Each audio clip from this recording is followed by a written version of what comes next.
Hello viewers, I am Professor P.K. Kathal from Department of Applied Geology, Dr. Hari Singh Gaur University, Sagar, India.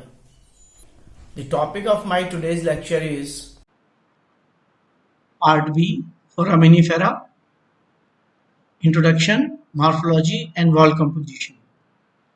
So far as their systematic position is concerned, they belong to superkingdom Eukaryota and have been put under kingdom Protista because they are unicellular organisms, phylum Protozoa because they are the first animals which are unicellular, heterotrophic, superclass Sarcomastigophora. Sarcos stands for fleshy, mastix for whip, and phora is bearing. They are fig shaped, having pseudopodial locomotion. Order Foraminiferida because their cytoplasmic body test with one or more chambers connected by holes called foramen, wall agglutinated or secreted, made up of calcite, aragonite, rarely silica. Calcareous walls may be porcelaneous, microgranular, hyaline, one or more apertures. Wall pores are present. They may belong to benthic, marine, and estuarine, rarely freshwater conditions, and they range in age from Cambrian to recent. Introduction. In fact, the larger foraminifera, called nummulites, were first found in Egyptian pyramids 600 BC. Then the first record after that was by Dio Bigny in 1846, who reported 1,000 living species. Boltovsky and Wright in 1976 counted 38,000 fossil and 12,000 living species, but Loblich and Tappan in 1984 considered that there are only 1,200 valid genera. There are more genera added since then. The SEM studies of GSDP and ODP projects has yielded many new genera since 1968. They are highly successful group of amoeboid protists. Their remarkable fossil record, variety, abundance, wide distribution, high diversity in composition, form and structure makes them most useful for biostratigraphic correlation, dating of rocks and study of the paleo environment. Importance. They are important biologically, geologically, as well as oceanographically. Biologically, because they are uh, being numerous, they are suitable for statistical analysis. There are two morphological forms existing per species. Visible morphology, complex architecture yields taxonomic and ecological information. Geologically, because evolution made them good biostratigraphic indicators. Paleoenvironment and paleoecological studies are possible. Being unicellular, they are very susceptible to small changes in the environment. Abundance up to 20,000 per kilogram in sample from borehole cores and cuttings. They have significant contribution in oil exploration projects. Oceanographically, they are important because they are exclusively marine. They live in open sea, paralic water in all geographical and bathymetric zones. There is no microenvironment which is free from foraminifera. They show movement of water masses of present in the past. They have been used in study of paleo-monsoonal precipitation of the last 20,000 years, and also in the study of opening and closing of oceans and other issues of marine geology. Most diverse living shelled microorganisms in modern oceans, as well as fossils in Phanerozoic rocks from Middle Cambrian to recent. Being small, they are highly abundant, around 2,600 living tests per 10 square centimeter of ocean floor may be obtained in small samples from ocean dredging and submarine coring. Being unicellular, they are sensitive to environmental changes, and being highly abundant, they are used in biostratigraphy and also in developing higher resolution biostratigraphy. They are highly useful in oil exploration and also in the study of environment and paleo environment. Animal. In fact, each cell of foraminifera has two layers over nucleus. The next above the nucleus is called endoplasm, that is dark uh, in color, and the ectoplasm, that is outer transparent layer that forms pseudopodia and secrete calcium carbonate in calcareous species. Here, uh, you can see that this is the Central part is the nucleus over here, and it is surrounded immediately by the dark colored layer, that is endoplasm, and then the light color layer ectoplasm, and this is the test.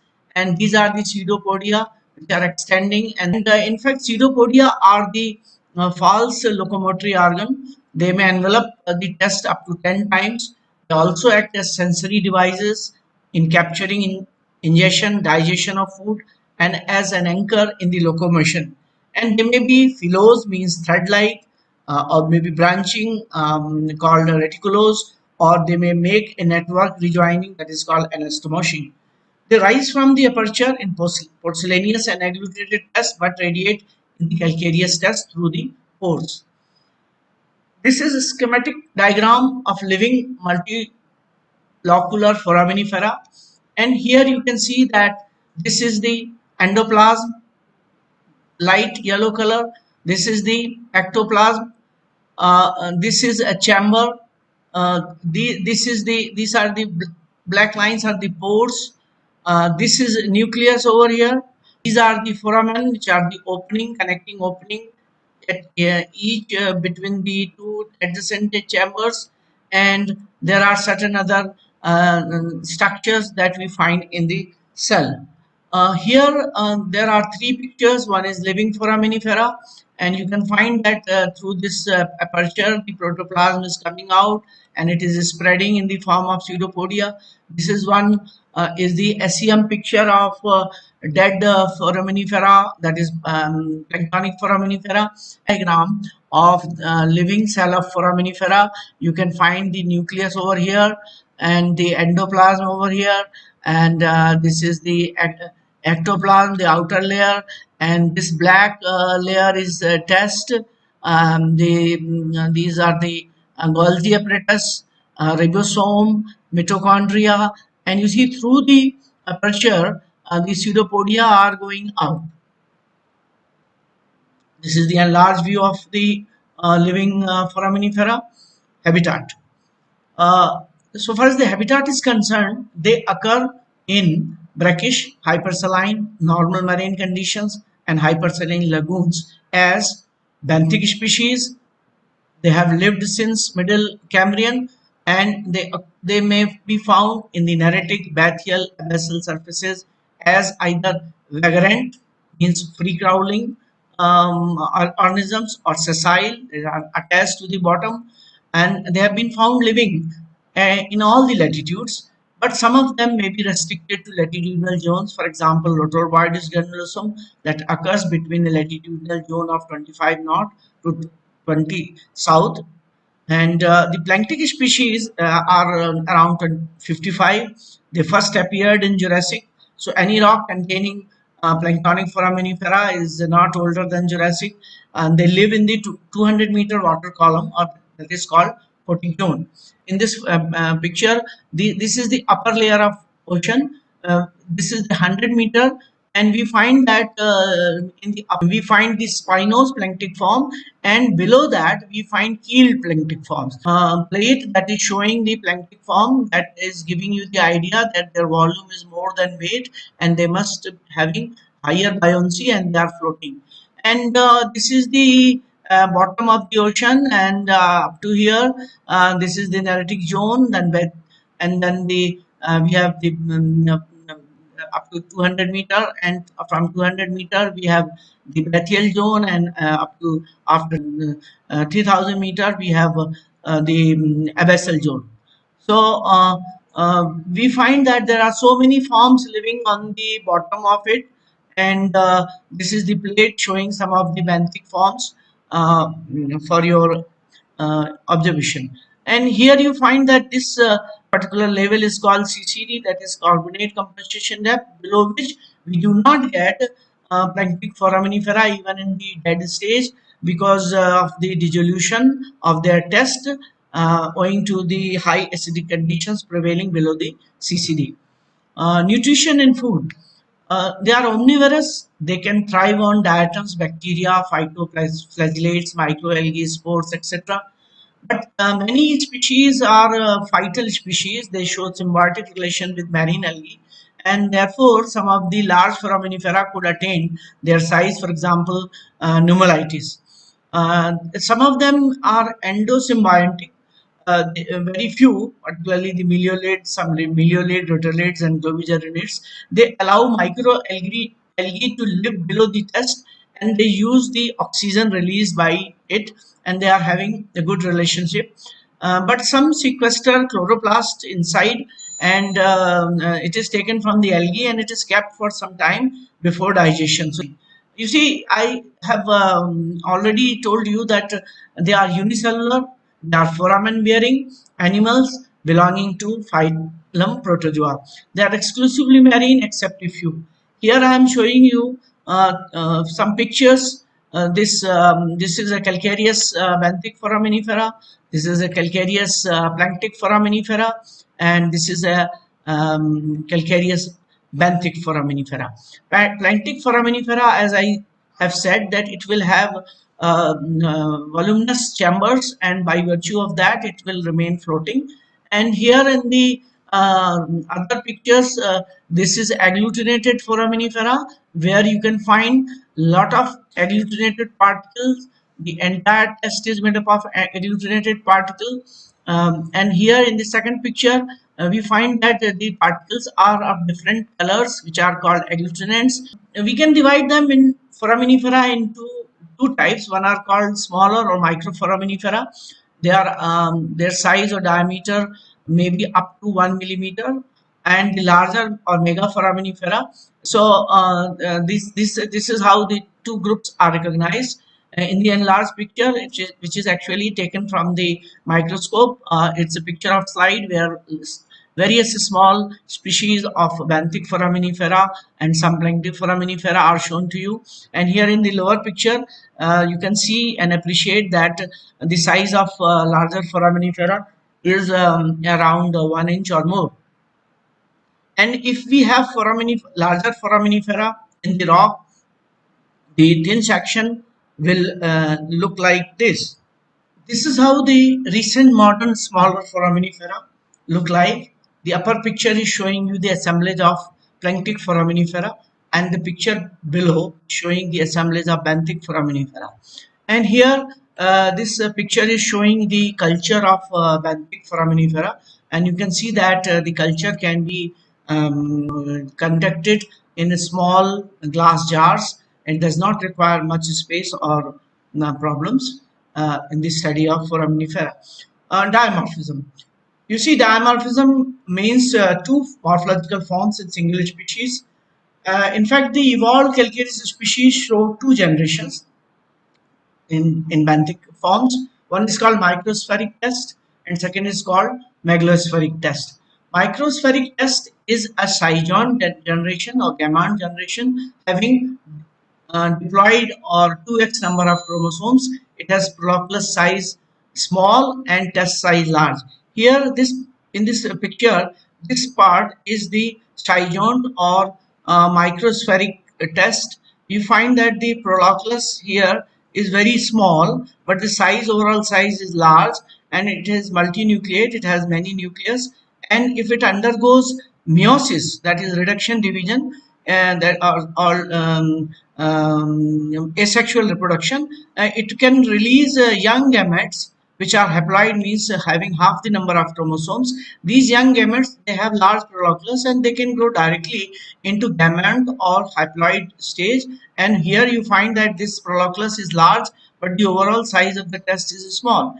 It again can undergo division, mitosis, is a normal cell division in which no further reduction of chromosome takes place, and biflageate gametes are released, and upon their fusion, sexual reproduction is conducted, and they form the scion. So this is how the two generation are alternating each other. So we can say that the microspheric generation and megalospheric generation are belonging to different seasons, and that seasons, if seasons are alternating, then we will get equal ratio of both the generation. But if one season is skipping, then we can understand the environment condition in which the rock was deposited.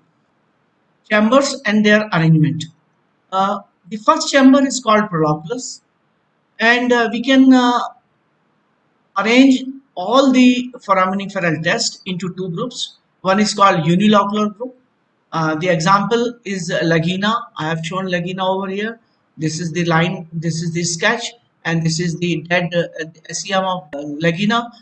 And the second group is multilocular test, which has a particular arrangement of chamber. We have different types of arrangement of chamber. Number one is uniserial, in which chamber is arranged one by one, either in a straight way or in curvilinear way. If it may be uniserial straight or curvilinear like nodose area. Nodose area is shown over here. This is the sketch of nodose area, and this is the test of nodose area in SEM. And it may also have a curvature, and if it has a curvature, the species name is Tantalina. We may have a biserial arrangement of chambers in two categories: biserial throughout, in which right from the beginning the test is biserial from Proclus to the last chamber. An example is Bolivina, and also this is another picture, that is agglutinated biserial form Textularina, and this picture is SEM picture of Bolivina. And they may also, biserial test may also transform into uniserial in the later stage. So you find in this picture up to here, this test is biserial, and above it becomes uniserial, and the example is Loxostomum. The test may have triserial arrangement of chambers as well. The triserial arrangement may remain throughout triserial. For example, Vernulina, here you find that there are three series of chamber. This is one series. This is the second series of chamber, and this one is the third series of chamber. All the three series are at 120 degree, and you can say this is the coiling. This is the length axis of the triserial test. The example is Vernulina. Triserial test may transform into biserial test. You find that in this picture, up to this point, the from Proclus to this point, it is triserial. From here onward, it become biserial. The example is Godrina. And they may also become triserial, biserial, uniserial. In this picture, the test has in the early stage it is having triserial stage, and then it has grown in the form of uniserial. Again, the example is Godrina. The, the another common arrangement of chamber is coil arrangement of chamber. We have two types of coiling, basic two types of coiling. One is called planispiral coiling, second is called trochospiral coiling. In planispiral coiling, we may have planispiral evolute, in which the first chamber as first wall as well as all the other walls are visible. Here in this picture you find that this is the Proclus, followed by the first wall and followed by the second wall. So both the walls are, or all the walls are visible, and so it is evolute, and the example is operculina. But in other picture you find that only chambers of last wall is visible, other walls are inside it, and it is called planispiral involute. This is one of the SEM picture of planispiral involute, lenticulina. There are other examples like Alphidium, and many more examples are there. The other important coil form is trochospiral form, where the coiling is following a cone, and therefore it is also called as conispiral coiling. There may be two types: high trochospiral or low trochospiral, depending upon the angle of cone, and if it is trochospiral, it will give two views. One is called dorsal view, another is called ventral view. Dorsal view is also called as spiral view, and the ventral view is called as umbilical view because it shows the umbilicus. The hydrocospiral example of hydrocospiral is Glabratella, and the example of low trochospiral is Simicidis. Other type of structospiral coiling, which is very different from the normal coiling, it has a very characteristic feature that all the chambers are tubular and there are not more than two chambers per wall. So if we consider that in this particular picture, if we consider that this is the wall from starting from here and ending over here, you find that the chambers are tubular and there are only two chambers per wall. There are various possible arrangement in structure spiral biloculine. If chambers alternate at 180-degree, you see this is the line, and this is the first chamber. This is the second chamber. This is the third chamber. This is fourth chamber, and this is fifth chamber. So overall, two chambers are remaining visible because the outer chambers are enveloping or embracing the inner chambers completely. So because only two chambers are visible externally, it is called biloculina.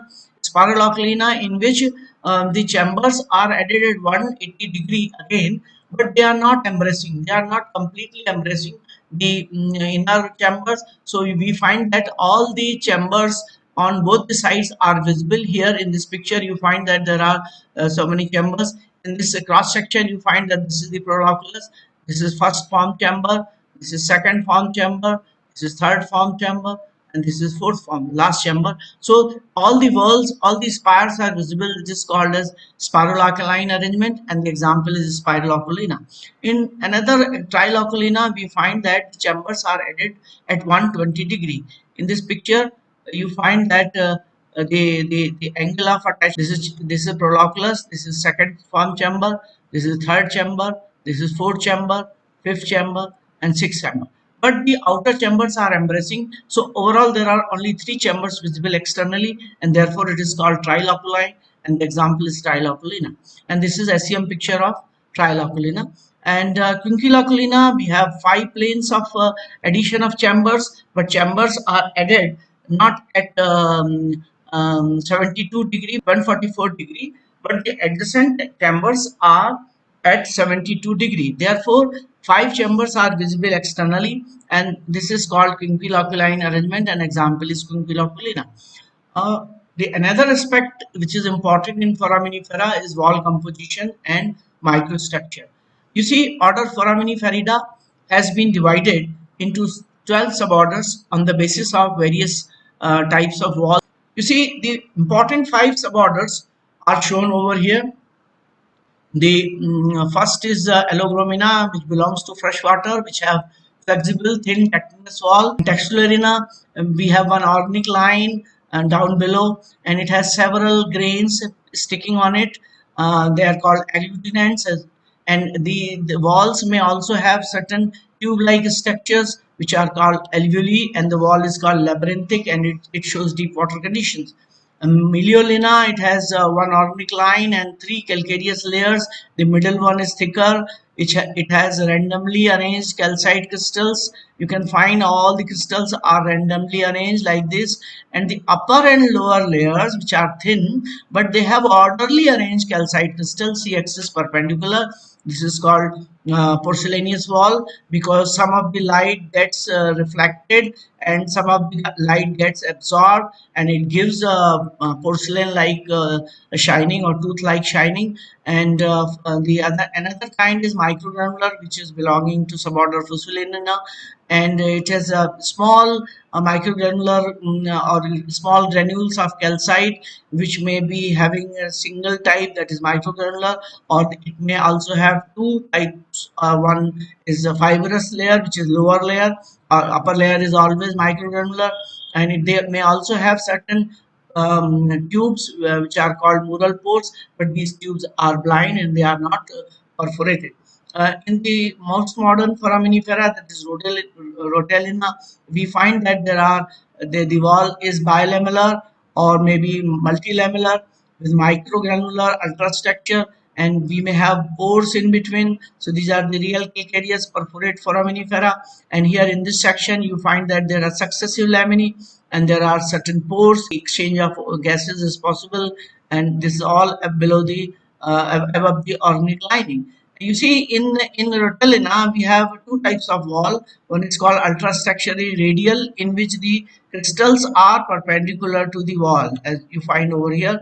And second is granular, in which the crystals are all oblique or they are more granular, and there is no definite pattern of their orientation. Wall composition and microstructure can be seen in detail. We may have different types of walls. As I said, chitinous or pseudochitinous are the most primitive one. They are thin, flexible, and Loblick and Tappan in 1964 considered them as pseudochitinous. They belong to Allogromina. Agglutinated wall, actually it was earlier believed that they are arenaceous form, but it was found in the SEM studies that there are various types of grains of not only silica but mica flakes, clay minerals, pieces of sponges, iron ore, etc. Everything that is available and this is the SEM picture of black and white SEM picture of another agglutinated foraminifera wall, and you can see the enlarged view of the agglutinated wall. Calcareous wall is the most common wall, and it is a secreted wall, either calcite or aragonite of hexagonal calcite or orthorhombic aragonite, and it is a genetic character. So it is very important for the classification. Only a few are aragonetic, particularly the robotinids are aragonetic, and there are various types of calcareous walls. Porcelaneous wall, as I said, porcelaneous wall is because of its look, and you can see here that this is a porcelaneous wall in this picture, and it is shining like a tooth. Here down below also you can appreciate that it is shining like a tooth here and here. So although they are calcareous, but because of their shining, they are called distinctly as porcelaneous wall. They are calcareous, opaque, imperforate, milky white, and as I told you that there are three layers. The middle layer has randomly arranged crystals, and petrologically, if we watch them under conoscopic condition, they show us a low polarization color, tints of gray and yellow of first order. And here you can see the enlarged view of the section of a meliolid wall or a porcelaneous wall. Microgranular, again, they belong to fusulinid, which are extinct. They are made up of tiny subangular, tightly packed crystals, dark in transmitted light and brown to gray in reflected light. In the picture, you can see that there are certain structures which may be maybe around 1 centimeter or half a centimeter in length, spindle shaped, and down below also you find some of the fusulinid.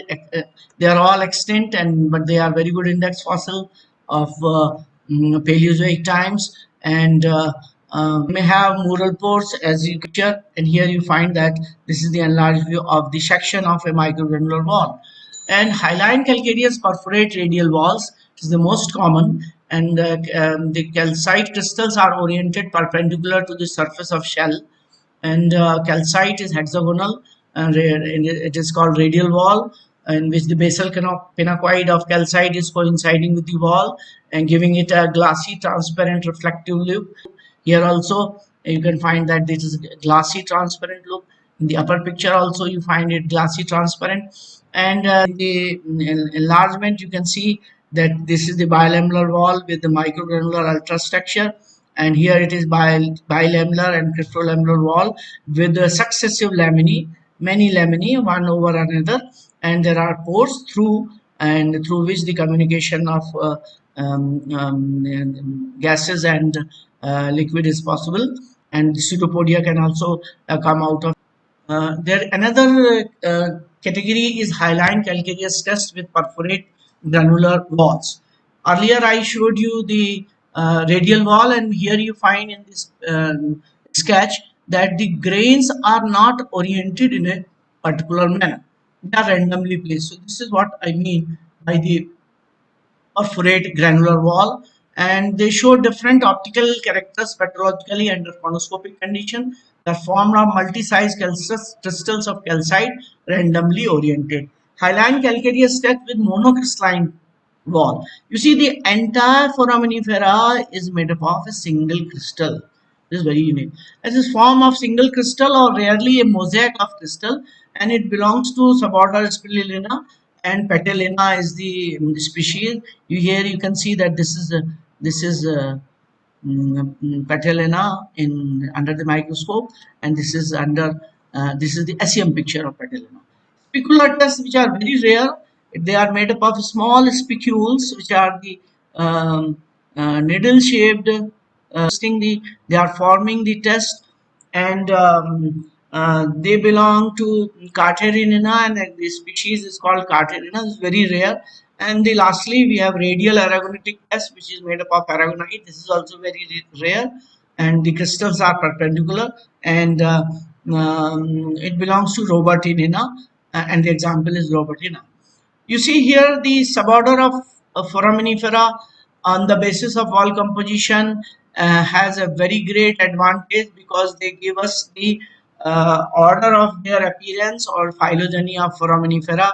You can find in this sketch these Allogromina, they were the first to appear, and then they diversified into Textulorina and Fusulelina, and from Textulorina different suborders, Catarina, Robertinina, the very important Rotellina and Globigerina. They have emerged through this, and here you find that Fusulinate became extinct, but they gave rise to Miliolena and also Laginina, which are the two important suborders, and Involutinina, Spirulina, and Siliculoculina. So we can say that wall composition is important because it gives us a complete idea of phylogeny through which we can understand the biostratigraphy. Thank you very much.